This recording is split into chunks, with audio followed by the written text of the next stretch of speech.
नमस्कार दोस्तों, स्वागत है आपका मेरे YouTube चैनल पर। आज की कहानी है अनुभव की कंघी। रामधन नाम का एक पुराना व्यापारी था जो अपनी व्यापार समझ के कारण दोनों हाथों से कमा रहा था। उसको कोई भी टक्कर नहीं दे सकता था। वो दूर दूर से अनाज लाकर उसे शहर में बेचता था।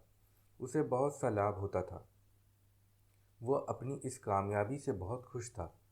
इसीलिए उसने सोचा व्यापार बढ़ाना चाहिए और उसने पड़ोसी राज्य में जाकर व्यापार करने की सोची। दूसरे राज्य जाने के रास्ते का मानचित्र देखा गया जिसमें साफ साफ था कि रास्ते में एक बहुत बड़ा मरुस्थल है। खबरों के अनुसार उस स्थान पर कई लुटेरे भी हैं, लेकिन बूढ़ा व्यापारी कई सपने देख चुका था। उस पर दूसरे राज्य में जाकर धन कमाने की इच्छा प्रबल थी। उसने अपने कई किसान साथियों को लेकर प्रस्थान करने की ठान ली। बैलगाड़ियां तैयार की और उस पर अनाज लादा। इतना सारा माल था जैसे कोई राजा की शाही सवारी हो। बूढ़े रामधन की टोली में कई लोग थे, जिसमें जवान युवक भी थे और वृद्ध अनुभवी लोग जो बरसों से रामधन के साथ काम कर रहे थे।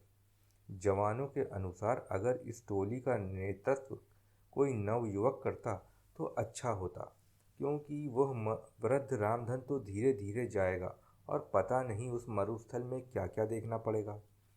तब कुछ नौजवानों ने मिलकर अपनी एक अलग टोली बना ली और स्वयं का माल ले जाकर दूसरे राज्य में व्यापार करने की ठानी। रामधन को उसके चहेते लोगों ने इस बात की सूचना दी। तब रामधन ने कोई गंभीर प्रतिक्रिया नहीं दिखाई। उसने कहा, भाई, सबको अपना फैसला लेने का हक है। अगर वो मेरे इस काम को छोड़ अपना शुरू करना चाहते हैं तो मुझे कोई आपत्ति नहीं है, और भी जो उनके साथ जाना चाहता हो जा सकता है। अब दो अलग अलग व्यापारियों की टोली बन चुकी थी, जिसमें एक का नेतृत्व वृद्ध रामधन कर रहे थे और दूसरे का नेतृत्व नवयुवक गणपत कर रहा था। दोनों की टोली में वृद्ध एवं नौजवान दोनों सवार थे। सफर शुरू हुआ। रामधन और गणपत अपनी अपनी टोली लेकर चल पड़े। थोड़ी दूर सब साथ साथ ही चल रहे थे कि जवानों की टोली तेजी से आगे निकल पड़ी और रामधन और उनके साथी पीछे रह गए। रामधन की टोली के नौजवान इस धीमी गति से बिल्कुल खुश नहीं थे और बार बार रामधन को कोस रहे थे। कहते कि वो नौजवानों की टोली तो कब की नगर की सीमा लांघ चुकी होगी और कुछ ही दिनों में मरुस्थल भी पार कर लेगी और हम सभी इस बूढ़े के कारण भूखे मर जाएंगे। धीरे धीरे रामधन की टोली नगर की सीमा पार करके मरुस्थल के समीप पहुंच जाती है। तब रामधन सभी से कहते हैं, ये मरुस्थल बहुत लंबा है और इसमें दूर दूर तक पानी की एक बूंद भी नहीं मिलेगी, इसलिए जितना हो सके पानी भर लो। और सबसे अहम, ये मरुस्थल लुटेरे और डाकुओं से भरा हुआ है, इसलिए हमें यहाँ का सफ़र बिना रुके करना होगा।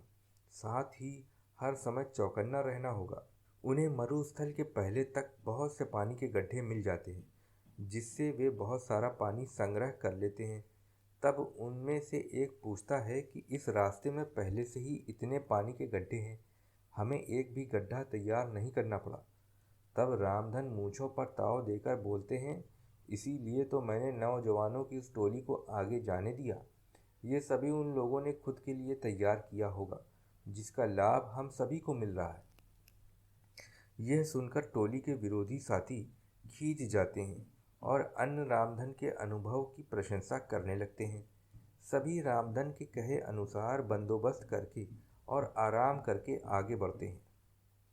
आगे बढ़ते हुए रामधन सभी को आगाह कर देते हैं कि अब हम सभी मरुस्थल में प्रवेश करने वाले हैं, जहाँ ना तो पानी मिलेगा, ना खाना और ना फल, ना ही ठहरने का स्थान, और यह बहुत लंबा भी है, हमें कई दिन भी लग सकते हैं।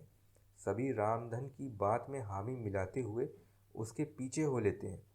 अब वे सभी मरुस्थल में प्रवेश कर चुके थे, जहाँ बहुत गर्मी थी, जैसे अलाव लिए चल रहे हों। आगे चलते चलते उन्हें सामने से कुछ लोग आते दिखाई देते हैं। वे सभी रामधन को प्रणाम करते हैं और हालचाल पूछते हैं। उनमें से एक कहता है, आप सभी व्यापारी लगते हो काफ़ी दूर से चले आ रहे हो। अगर कोई सेवा का अवसर देंगे तो हम सभी तत्पर हैं। उसकी बातें सुन रामधन हाथ जोड़कर कह देता है कि भाई, हम सभी भले चंगे हैं। तुम्हारा धन्यवाद जो तुम सभी ने इतना सोचा। और वे अपने साथियों को लेकर आगे बढ़ जाते हैं। आगे बढ़ते ही टोली के कुछ नवयुवक फिर से रामधन को कोसने लगते हैं कि जब वे लोग हमारी सहायता कर रहे हैं तो इस वृद्ध रामधन को क्या परेशानी है। कुछ दूर चलने के बाद फिर से कुछ लोग सामने से आते दिखाई देते हैं, जिनके वस्त्र गीले थे, और वे रामधन और उसके साथियों को कहते हैं कि आप सभी राहगीर लगते हो और इस मरुस्थल के सफ़र से थके लग रहे हो। अगर आप चाहो तो हम आपको पास के एक जंगल में ले चलते हैं, जहाँ बहुत पानी और खाने का फल है। साथ ही अभी वहाँ पर तेज बारिश भी हो रही है। उसी में हम सभी भीग गए थे। अगर आप सभी चाहें तो अपना सारा पानी फेंक कर जंगल से नया पानी भर लें और पेट भरकर खाकर आराम भी कर लें।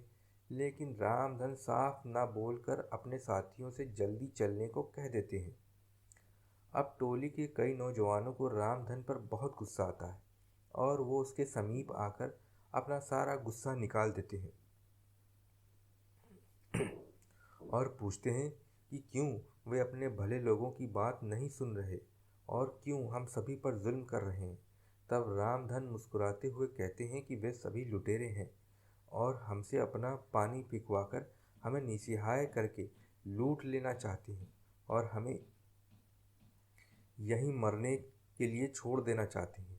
तब वे नवयुवक गुस्से में दांत पीसते हुए कहते हैं कि सेठ जी, तुम्हें ऐसा क्यों लगता है। तब रामधन कहते हैं कि तुम खुद देखो, इस मरुस्थल में कितनी गर्मी है। क्या यहाँ आसपास कोई जंगल हो भी सकता है। यहाँ की भूमि इतनी सूखी है कि दूर दूर तक बारिश न होने का संकेत देती है। यहाँ एक परिंदे का घोंसला तक नहीं, तो फल फूल कैसे हो सकते हैं। और ज़रा निगाह उठाकर ऊपर देखो, दूर दूर तक कोई बारिश के बादल भी नहीं है। ना ही हवा में बारिश की ठंडक है, ना ही गीली मिट्टी की खुशबू। तो कैसे उन लोगों की बातों पर यकीन किया जा सकता है। मेरी बात मानो, कुछ भी हो जाए अपना पानी मत फेंकना और ना ही कहीं भी रुकना। कुछ देर आगे चलने के बाद उन्हें रास्ते में कई नरकंकाल और टूटी फूटी बैलगाड़ी मिलती है। वे सभी कंकाल गणपत की टोली के लोगों के थे। उनमें से एक भी नहीं बचा था। उनकी ऐसी दशा देख सभी रोने लगते हैं, क्योंकि वे सभी उन्हीं के साथी थे। तब रामधन कहते हैं कि जरूर इन लोगों ने तुम्हारे जैसे ही इन लुटेरों को अपना साथी समझा होगा और इसका परिणाम भी यही हुआ। आज उन्हें अपने जीवन से हाथ धोना पड़ा। रामधन सभी को ढांढस बंधाते हुए कहते हैं, हम सभी को भी यहाँ से जल्दी निकलना होगा, क्योंकि वे सभी लुटेरे अभी भी हमारे पीछे हैं। प्रार्थना करो कि हम सभी यहाँ से सही सलामत निकल जाएं। इससे हमें ये शिक्षा मिलती है दोस्तों कि अनुभव की कंघी जब काम आती है, जब सर पर कोई बाल नहीं बचता। अर्थात अनुभव उम्र बीतने और जीवन जीने के बाद ही मिलता है। अनुभव कभी भी पूर्वजों की जागीर में नहीं मिलता। जैसे इस कहानी में नौजवानों में जोश तो बहुत था, लेकिन अनुभव की कंघी नहीं थी जो रामधन के पास थी, जिसका उसने सही समय पर इस्तेमाल किया और विपत्ति से सभी को निकाल कर ले गया। शिक्षा यही है कि किसी काम को करने से लिए जोश के साथ अनुभव होना भी अत्यंत आवश्यक है। दोस्तों, तो अगर आपको हमारी ये कहानी पसंद आई हो तो कृपया हमारे चैनल को लाइक और सब्सक्राइब ज़रूर करें।